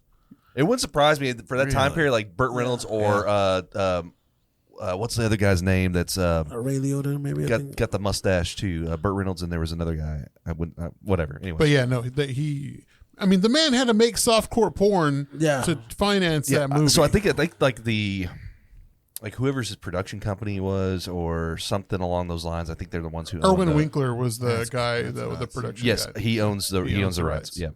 But That's yeah, crazy. Rocky is a great fucking movie, like top tier, like one of the greatest one of the greatest movie sagas. Yeah, no, for sure. I mean, I think that movie, Bloodsport, but with Jean-Claude Van Damme, anytime I watch that movie, I don't give a shit. I'll watch it all the way through. I know the movie's not really that great, but it's just nostalgia at that point, Yeah. you know. See, my mom owned a record shop, you know, and my mom owned a record shop in North Fort Worth, right here on Main Street, and we used to rent movies out. So we rented American All right. titles out. So Yeah. I watched a shit ton of movies, but Jean-Claude Van Damme was my favorite action star, and Bloodsport was the movie that I would always watch. And so it's like one of those movies, like I know every line to the movie, but I'll watch it no matter where I'm at. Yeah. Like, That's how I feel about Last Action Hero. Yeah. Arnold Schwarzenegger. That's one of my all-time favorites, man. dude, I forgot about Last Action. Dude, it's such a stupid movie, but man, it's so good. There's so many stupid movies. Yeah. Like I like the Naked Gun. Remember Oh that? yeah. Yo, is he still alive? Oh, he's dead. No, He's no, dead. no, no, no. Leslie Nielsen. Yeah. Nah, he's He was- dead. He was a he- funny he- motherfucker. Yeah, man. he was. Spy Hard was Yes, fucking Spy- hilarious. Spy Hard was dope. We would just used to rent those movies, man. Spy And Hard was badass. I can't believe my parents let us rent those because they didn't know. That dude was dope, man. He was cool. So tying back into What's the password? New England clam chowder. Red or white? Or red or white? White. So tying back into the question about like, dealing with like an artist like Kanye or something like those. So you're always like, every time I've seen you, you seem like you're cool, calm, collected. I'm not. You're not. You're, This is the most it's calm the I've been. perception. Yeah. This It's is the perception, right? this is like the calmest I've been in a very long time. So- because I've been stressed. I don't smoke weed, but I feel like I'm high right now. Is there anyone that you would lose your shit over though if you met them? I don't know, man. Like any artist? that I you think just for the like- most part, I could keep my composure now Yeah. around just about anybody. I think at one point I would say Vince McMahon was probably going to be the guy that I was like, oh, if I meet him, he's there. Oh, hell yeah. Did he just retire? Like Yep. finally, like He had to retire. he had- Yeah, oh, he had to retire. That's a very touchy subject, my okay. friend. All right, we won't talk. Whoa. Let's not. First bring, off, don't come at me with like that. Let's No. not. Let's he's not. like- Let's not bring that up on the podcast. No, he's like, no touchy. Literally, no pun intended. Yeah. All right. But no, he for the longest I've always said he's my business influence. You Yeah. know, so Vince has always been someone I looked up to from a business perspective. And so, but Because I mean, you've met some pretty interesting people over your time, Yeah, and that's what for I'm saying. Like you've crossed paths with some pretty cool people, and it's always kind of like one of those things. Like, who would the person that has crossed paths with so many, like who are you gonna like fanboy over? Eminem probably. Eminem, yeah. Eminem for sure. I feel like even up to a certain extent when I met Ice Cube, and it was kind of in passing. What? I was with Paul Wall. Wait a second. You met Ice Cube? I met Ice Cube, and I was with Paul Wall. So this is the funny story, right? Because we did a show in Arkansas, and I had the DJ that's now Paul Wall's touring DJ. He was working for me at the time, and I connected him. So now he's that was kind of a little cool story there, and we went out there. And when I met Ice Cube, that was probably the first time I ever got that feel, like it felt like he just walked off of a TV screen and Yeah, was yeah. right in front of you. Like, is that Ice Cube? That's actually like, are you real? Yeah. And I had never felt that way. Was your heart beating like kind of? No, not necessarily. I just felt like it just felt like, surreal. Are you? Okay. It's like, are you fucking with me? Like this ain't. Yeah, this it just kind of felt like a dream a little bit. But I think, but I didn't even fanboy when I met him. I was like, oh my gosh, it's Ice Cube. I think the fanboy out of me would be, I don't know if it would be even Eminem so much. I think I'd be a little bit like lost for words. Yeah. Man, yeah. But that's the thing. The Rock, like, maybe The Rock. That's what I'm saying about you, though. You seem like you got this cool, calm, collected, composure. You can handle it. Yeah, so you can handle it. Like I would lose my shit if Shaq sat down right here. Okay, I'll take it back. That's it's funny you say Shaq. He's my business mentality. I love the way that guy thinks. Shaquille O'Neal. Oh man, I like you guys. You know what? I'll take it back. TFTI is no longer. Hell yeah! Fuck those guys. Anybody that knows me, Shaquille O'Neal is a soft spot for me, man. Like Shaquille O'Neal is the reason why I started watching professional basketball. Yeah, same. And I grew up with his posters on my wall, with his action figures, buying his shoes. My mom bought me for my fifth grade, my birthday in fifth grade. She bought me the zebra shoes, the Shagnosis. Yeah. Uh-huh. And so like I'm at a point now where I'm like trying to like get everything that I own now as an adult. I went to the mall yesterday. I saw the Shaquille O'Neal shirt, and I was like, "Damn, I want to buy this." Like, Shaq is by far like, I probably would catch. I'd be a little fanboy. So here's what we gotta make happen. Because he bought a house up in North Texas, right? Yeah. So we got to get DJ Diesel at like Tulips. Yeah. Hell yeah. That would be Man, legit. we're putting that out in the universe right now. We're gonna make that happen. Because God, man, I would lose my shit. My brother actually got the Superman tattoo on his arm because of Shaquille. Oh no shit. That's awesome. Yeah, so Shaquille's like a real soft spot. But Shaquille would probably be the one. Like if I met him, I'd be like, dude, you have no idea what you meant to my childhood. You know what I'm saying? Like, Yeah. that Shaquille's the shit. Yeah. How many times did you watch Steel? You know what? Out of all his movies, I didn't like Steel. I didn't like any of his movies. Blue Chips is probably the one I watched the most. Blue Chips is good. You know, that's because of Penny Hardaway. Yeah, Blue Chip. Okay, Blue Chips was good. We're gonna. Put air quotes on Kazam? it. Yeah. Just No. okay. No. No, yeah, me neither. Hey, me neither. What are your thoughts on Street Fighter? Like Jean-Claude Van Damme's Street Fighter? That shit sucked. Yeah. That Did shit you hate it sucked. whenever you watched it I as a hated kid? it. That was horrible. And I expected so much more. Like, what the fuck? You made him Guile? Yeah. You know? Yeah. You don't even sound like an American. What are you doing? It's fucking horrible. Who wants to come with me? You That's a sounded more Mexican. horrible casting. What pissed me off was at the time, homeboy that played I Bison. forgot about that movie. Remember the guy? Yes. He was the Raul Julia. Yeah, he was from the- Addams Family. Addams- the Addams Family. I'm like, yo, what the fuck? They got the guy from Addams Family playing Bison.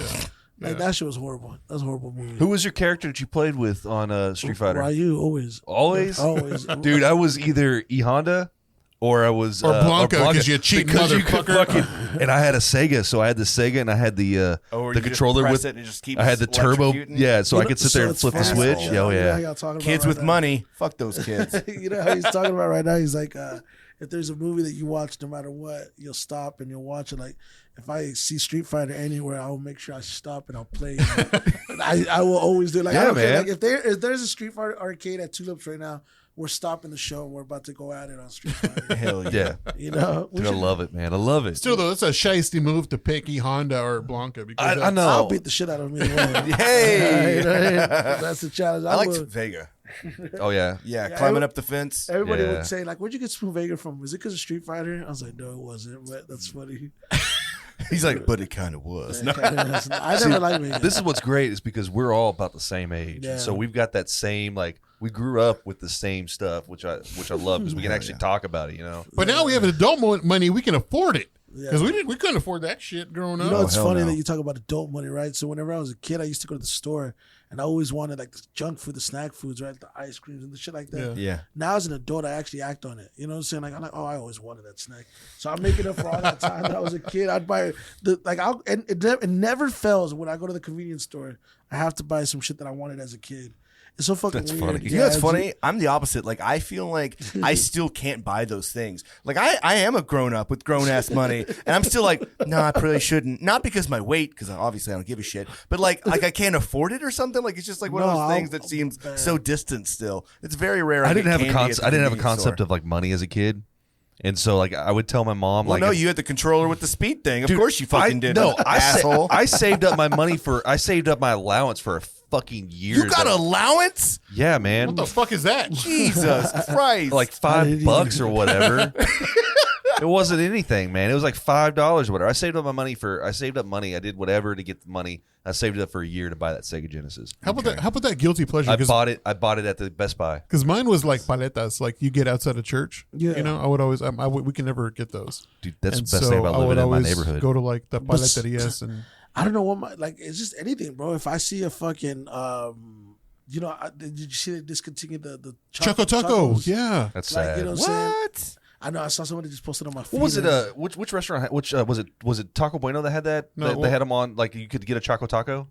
I think it was Taco Bell back in the day. It might have been Taco Bell. One But of those. it's a Klondike. Yeah, it's a Klondike. But I'm just saying in general, like Yeah. if I see that right now, I'm gonna buy it. Yeah. You better buy more than that. Because you ain't going to find it no more. I know. But I was like, man. But yeah, anything that I saw that was just like, man, if I just want a goddamn McFlurry, I'm just gonna pull up and buy a McFlurry. Oh man, my mouth's watering. I want a blizzard right now. Are we about to go hop around and get Choco Tacos like we did Four Locos back in the day? Oh, They God. cut them off, and we just go all the stores and buy as much as they have.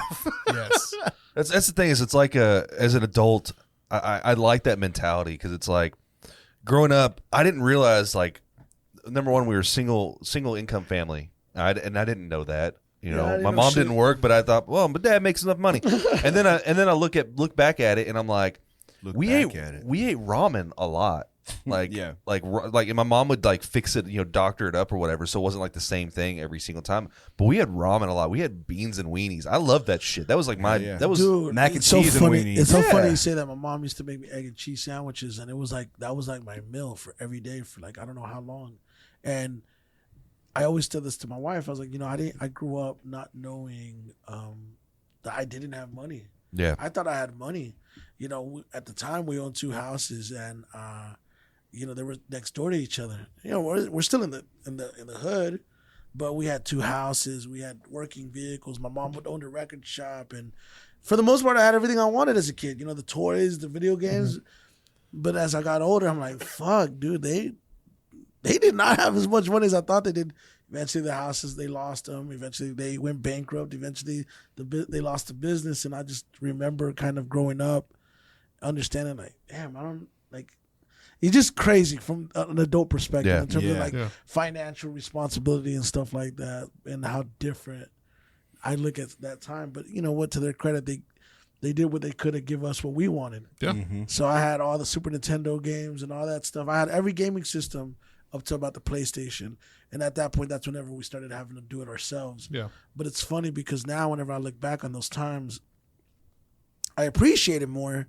But man, there were so many of my friends that didn't have that. Yeah. And they didn't have that. And like, I was like, damn.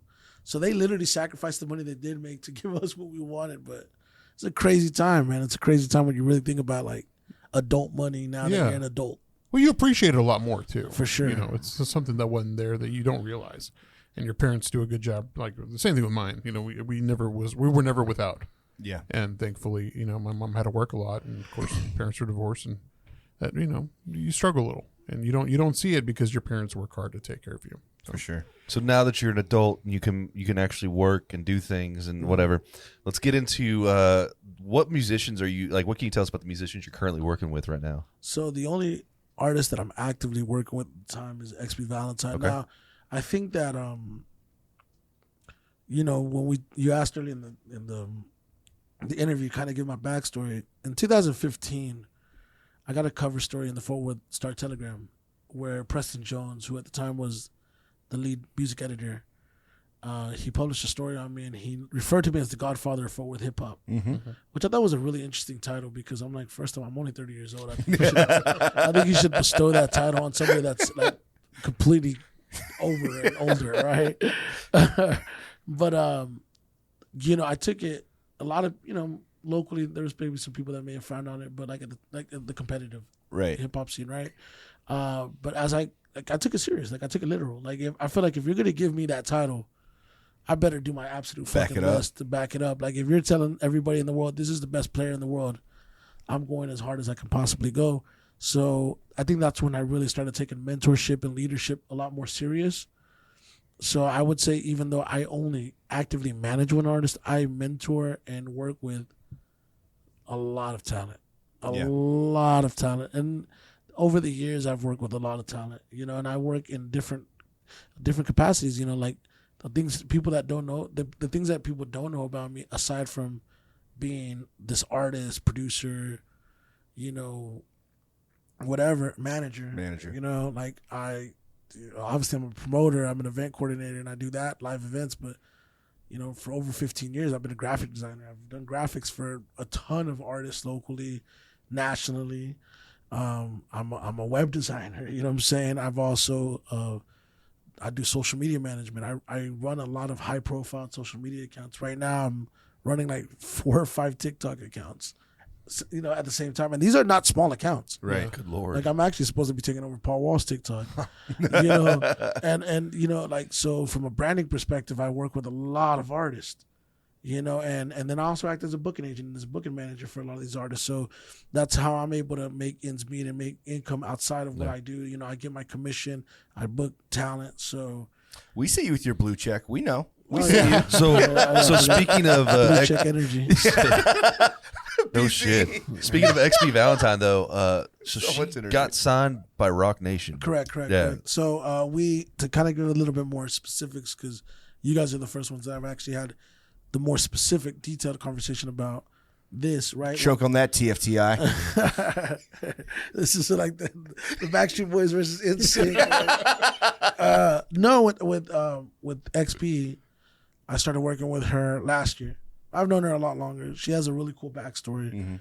But we were just kind of going at it, you know, chipping away, just working the scene, working her music, doing everything that we can to position her to eventually get signed. That was always the goal.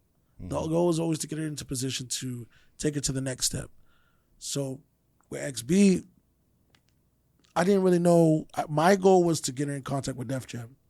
I had a contact. I had a lead with the VP A&R over there, and I had been trying to get in contact with him. And we started exchanging text messages, and I was just like, hey, I just want to sit with you. I want to talk to you. And the goal was to eventually position her. But I didn't want to rush it. And then, man, dude, we got an email. I was actually at a business meeting at Chili's, and I was in the middle of eating my goddamn chicken crispers. Those motherfuckers were delicious. You know what I'm saying? You know what I'm saying? And Nobody talks shit about chicken crispers. And shit. yeah, and they were great. And then next thing you know, I look at my phone, I get a text message, and it's from XB, and I'm looking at it, and I'm just like, she's like, it was an email, it was a screenshot, and she's like, this isn't real, is it? And I mind you, I'm in a business meeting, and I kind of stop, and I just wander off. My mind wanders off, and I try to rush the meeting. And so I rushed it, and then I get in the car, and then I start doing my research and my due diligence. I make some phone calls, and next thing you know, they're like, yeah, this is a real situation. So I text her back, no, it's real. And then I told her exactly what to do. I go, respond, because this is another thing. My contact information is on all her websites, except her website. So like, you know what I'm saying? So like, the website got an email, and it went to her. Yeah. And luckily enough, she was proactive enough in reading it and proactive enough in responding to them. And then she replied on, and she CC'd me in, and then I took over. And then, yeah, man, we ended up going over there, and, you know, they kind of gave us different options, different opportunities. But one of the things that they gave us was the opportunity to do like a distribution situation with them. And we took it. We took it, and we just did it last Wednesday. We signed, and we announced it on Friday. So it's really cool because, you know, I know that I've condensed the story. Yeah. Right. But man, being around the music scene 20 plus years, it's very validating and rewarding, because I had never, prior to this, despite all my years of experience, all my years of booking artists, and all my years of working with national talent, had never walked into an office, a label office, until I went to Rock Nation in New York. I mean, in New York, right? Yeah, Y'all were there. Yeah, we were in Manhattan. You know what I'm saying? And I had never even been to New York. That was my first time. Dude, that's a ever in New surreal York. moment. It is, like, you know, but I always told myself I never want to go to New York. I never want to go to Times Square until I have a reason to be there. That's a hell of a reason, And dude. that was, when I walked in there, like, I was like, what the fuck, dude? Like, this is Jay-Z's, you know. And then the day that we were there, LaMelo Ball was the floor under us because they have the Rock Nation Sports. Yeah. So it's like, what the fuck, dude? Like, we're in here. And I was telling like my friends the joke. I was like, dude, as soon as I got in there, I was like, oh, I'm about to take photos and videos, and I'm about to act a fool in here. They should have let me in this bitch.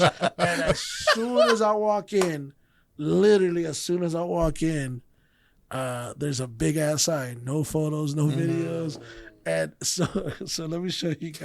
Yes. I just want to tell you, it's a dream of mine since like growing up to get a Rockefeller chain. Like that's my thing. Like if Rock Nation had like a podcast division. Check this out.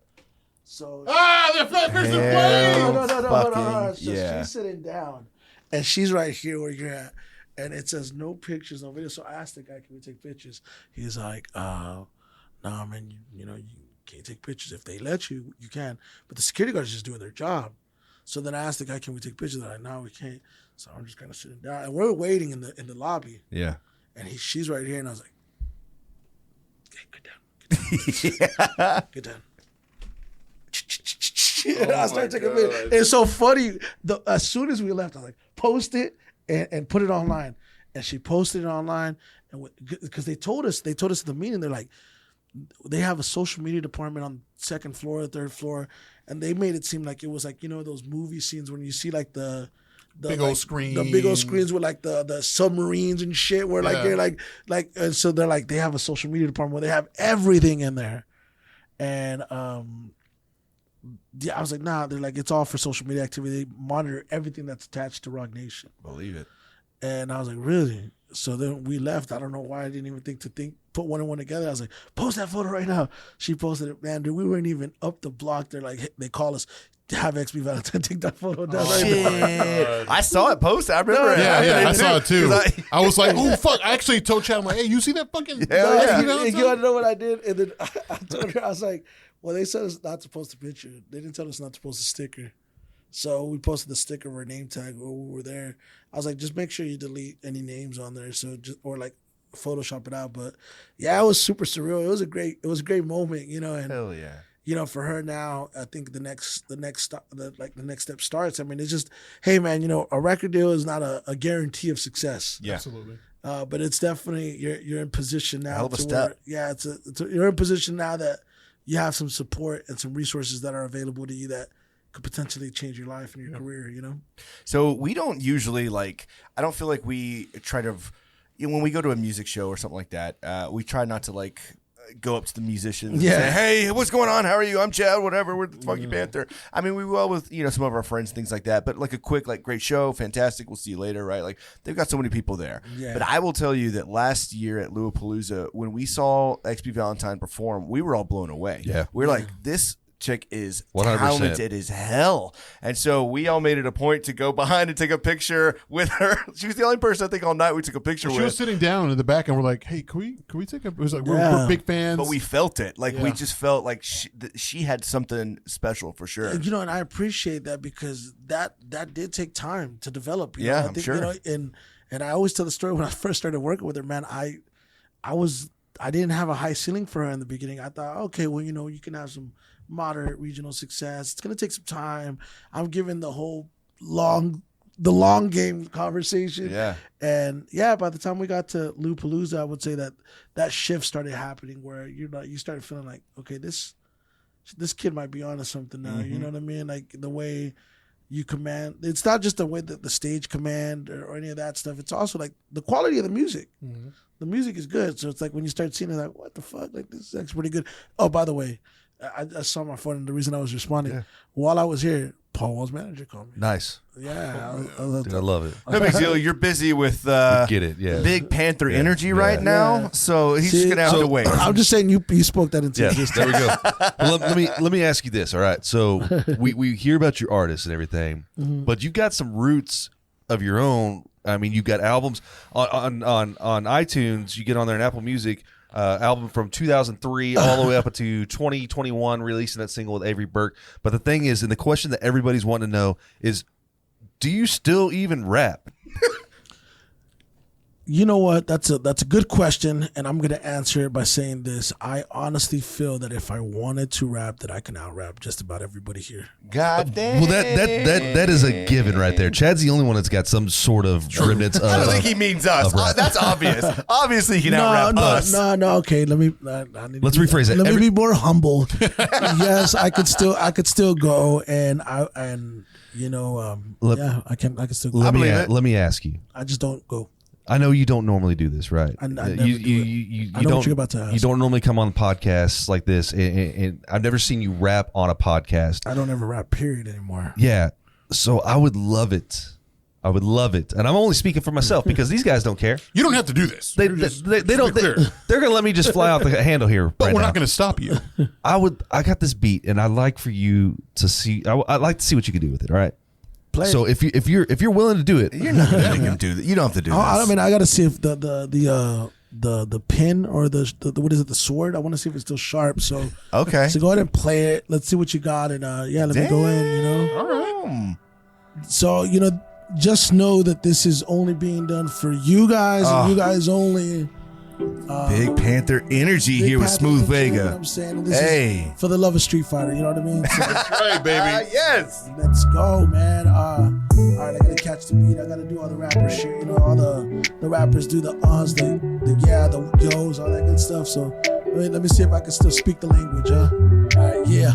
Mic check 1 2 1 2. Mic check 1 2 1 2. All right, still got it, man. Self-made to the grave. Let's go, guys. Yeah. The Funky Panther. Yes. I'm shining like a diamond grill at a diamond hill. Name another added that and build how I build. I got my city on my back. Fuck how you feel. Never will I switch up for a dollar bill. Never did it for the stacks or the stats. All that money mean none if you ain't happy with the fact. You carry misery behind the smile that you crack. Now take a look around where your day one's at. Yeah. Now watch them cuts turn to scabs. You could go around the map but you won't find what you lack. Cause when you treat people worthless, you'll see fame don't make you a good person, man. It's lonely at the top, but when it stops and your stock drops, was it worth what it got? They say they only love you when you won, but will they love you when you're gone? If you ain't in it to be great, what you in it for? To be the motherfucking GOAT is what I did it for. Be the change, you do this to get change. For me, man, I do this to be changed. And give hope to all my young gun Mexicans. They get inspired every time they see me represent. It's evident in every sentiment embedded in our motherfucking culture. Wait till they just let us in. Yeah, August 6th, Central Popular. Hey, let's go. You heard, baby. Make sure to get your tickets right now at centralpopular.com. You already know the Funky Panther. Let's go. Yes. I was a little rusty. Man, that was phenomenal. Perfect. Killed it. Love this. Smoothvega, baby. Ladies and gentlemen. Man, I tried, man. I don't say. Hey, man. It's Hey, hell yeah. Hey, Man, you we heard it here, appreciate though, you. ladies and gentlemen. God damn. Legend, Fort Worth legend, godfather of hip hop here in Fort Worth. So the thing is, and this is what we learned just now, that you might not have been rapping for the past year or whatever. I was a little rusty. No. You get on there and you do what the rappers do. The man can still dribble, everyone. The man can still do The it. man can make the shots. I hit a brick, but you know. After a few threes, come on. Shaq has hit some bricks. But you know what? We still love the guy. That's true. We still love the guy. Man, we appreciate that. That was a vibe. That was awesome. Yeah, So this is one of those episodes that I didn't know what we were going to get into when we booked you to come on, right? I had no idea. I want to share a story before we end. Yeah. So, but real quick, this has been one of the easiest conversations, and like I said, every time I've come across you, you seem cool, calm, collected, got good composure, you got awesome stories, and I really appreciate you coming on. Thank you. So, what story you got for us? So, my son's 5th grade graduation, right, which was the end of May. Yeah. Right. He graduates 5th grade. And they do the clap. I don't know that good stuff. But when we go outside after the ceremony, this little girl comes up to me and she's like, "Hey, are you a rapper?" And I was like, "Yeah." She's like, "Is your name Smoothvega?" I was like, "Yeah." Now I thought she was fucking with me. I was like, these little 5th graders, they got a mind of their own. And I thought it was a joke because of my son. But my son's not the type of kid like that. He's a real, he's an introverted kid. He's silent. He's nothing like the way I was, at least. So the little girl comes up to me, and then I was like, yeah. And she's like, oh, okay. All right, nice to meet you. My son goes here. So then as she leaves, another kid comes up about 10 minutes later. Hey, you rap. Now, mind you, I did career day there a few years ago. Right. So I was like, Okay. I remember. Yeah. Well, anyways, straight to the point. I go to Facebook probably about 2 hours after I leave, and I get a comment on my page, and it's from the girl's dad. And she's like, thank you so much for meeting my daughter. You made her day. So I leave a comment, and I respond to him. I was like, hey, had I known that she was a fan, I would have given her a shirt. And then he hits me back with the following, which is the story, which was, my daughter was really, really bummed out because her mom wasn't able to go to the graduation, and her day was pretty fucked up. But the fact that she saw you there and the fact that she's such a fan of your music made her day. And in that moment, I said, fuck, because she's a fan of my music. She's not a fan of my shows. Yeah. She's not a fan of me podcasting. She's not a fan of me managing an artist. She's a fan of my music. It made me want to write, and it made me write a rap. And so I was sharing the story with somebody recently. I was like, I don't know what the future holds in regards to like me recording and being a full-time recording artist, but for that moment right there, for that person in specific, like I feel I owe it to have, if all else, just to that little girl. Yeah. To write music. And it made me realize, like, okay, you know what? And I get messages all the time like, hey, what happened to your album from 2003? Why isn't it on iTunes? And you know what I'm saying? I'm just like, well, shit, man. Like, I'm just in a different phase of my life, but, you know, I definitely would love to. Man, when you make people happy like that. But you got a little kid coming up to you and like knows your music and it's a complete different generation at that. Yeah. It's fucking crazy. I'm like, yo, how old are you? You were born at the same year as my son. That's 2011. I was already winding down a little bit at the time period. You know? That girl is going to be, what is it, Nardwar? She's going to be the next Nardwar. She's going to be like, Smoothvega, you know? Yeah, Tell me about this time whenever I met you at this. And you're going to be like, you're that girl, you know? Man, that's what's going to happen. Yeah, man. I love that though, man. It's really, it's a touching story. No, it really it made me realize the gift that I was given was through music, and I just, man, dude, it really made me realize a lot, and I just want to be able to do it, if all else for her. yeah. So next time I rap, I'm gonna do it right, and I'm gonna send it to her dad. I'm like, here's for your daughter. Hell yeah, that's legit. so Well, we appreciate you doing it for us here on the show. We'll do it that again was soon. nice, man. That was pretty fucking cool. Did not expect that. So we're getting a little bit like we're getting to the closing of our show, right? So we got a couple things that we want to just cover real quick with you. So what can you tell us about your show coming up that you're kind of promoting August 6th? Correct. Wild Acre Live? August 6th, Wild Acre Live. I have the legendary 3-6 Mafia, who actually performed at Rolling Down, may I add. Camilla Nair is going to be performing. I don't know how I managed to get Camilla Nair out of retirement. That was very impressive. But we also have a lineup of a lot of other talented musicians that are going to be performing there as well. This is the second installment of my event series, Central Popular, which is, you know, I'm branding as a festival, and the goal is to eventually grow it. I had actually wanted to do it at Dickies Arena this year. Yeah. But you know, we'll see what the future holds for next year. But this event is it means a lot to me. Like I've stated over and over and over and over again. I named the event after my mom's record shop that I grew up in from, you know, the time that I was born up to whenever I was about 12 years old, 96, 97, 96 actually. So yeah, man, Central Popular is going down August 6th. Get your tickets now. I'm running a promotion right now where if you buy one, you could get 2 tickets for the price of one. Buy one, get one. And where do they get those tickets at? You get them at centralpopular.com, on Eventbrite, but centralpopular.com. Okay. CENTROPOPULAR.com. And I will say this because, you know, maybe this is the clip, right? This is an event that's for Fort Worth, by Fort Worth. I'm a homegrown guy. I'm from Fort Worth, Texas. This is an event that I'm putting together for our city. There's a lot of, you know, shows and events and festivals that come into our city. And there's one that's coming up in November. And, you know, I don't like to knock on people, but it's called the Taco and Tequila Fest, which is a moving brand. And I did my research. I'm like, man, let me look this up.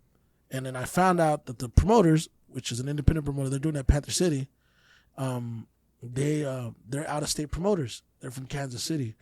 And I'm like, well, I wonder if these guys are even, you know, Mexican, you know, because at that point they're kind of exploiting our culture by, you know, naming it, you know, Taco and Tequila or whatever. But I only say this, like, I respect anybody out here trying to do what they do, But just know that whenever you come to one of my events or you come to an event like Central Popular on August 6th, the money that's being spent on ticket sales is always going to go back into the local economy. You know what I'm saying? I'm always going to eat local. I'm always going to shop local.